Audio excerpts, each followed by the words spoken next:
Салем Достар. Продолжаем наш выпуск с экспертом по газобетону Романом. Тема на сегодня – подоконное армирование. При тонкошовной кладке газобетона по технологии необходимо заряд до оконного проема произвести армирование. Для начала разделяем блок на три части, при этом находим середину для предполагаемой штробы. В среднем по размеру они должны быть не менее 40 мм в глубину и в ширину. На 300 блоке нужно делать не менее 2 штробы, на блоках меньшей толщины хватит одной по центру. Длина штробы высчитывается из длины окна плюс 50 см с каждой стороны. Для распила блока подойдет ножовка по газобетону, который мы использовали ранее. Ее преимущество в том, что при работе в замкнутом пространстве количество пыли минимальное. Если вы работаете на улице, рекомендуем использовать дисковую пилу по камню, по металлу или штроборез. Для армирования подоконных проемов мы используем арматуру диаметром от 6 до 10 мм.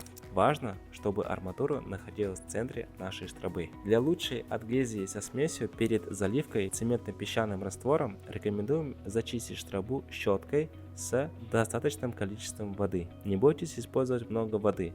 Нужную часть блок впитает, остальное вы сможете удалить. При заполнении штробы не рекомендуем использовать клей, так как при высыхании он уменьшается в размерах, вследствие чего штроба не будет полностью заполнена. Заполняем штробу раствором наполовину, после чего устанавливаем арматуру и закрываем верхний слой. Распределяем раствор по всей поверхности. Выравниваем смесь, используя строительный мастерок. После оставляем нашу смесь до полного высыхания. Было интересно? Поставь лайк и напиши комментарий. Увидимся в следующем выпуске.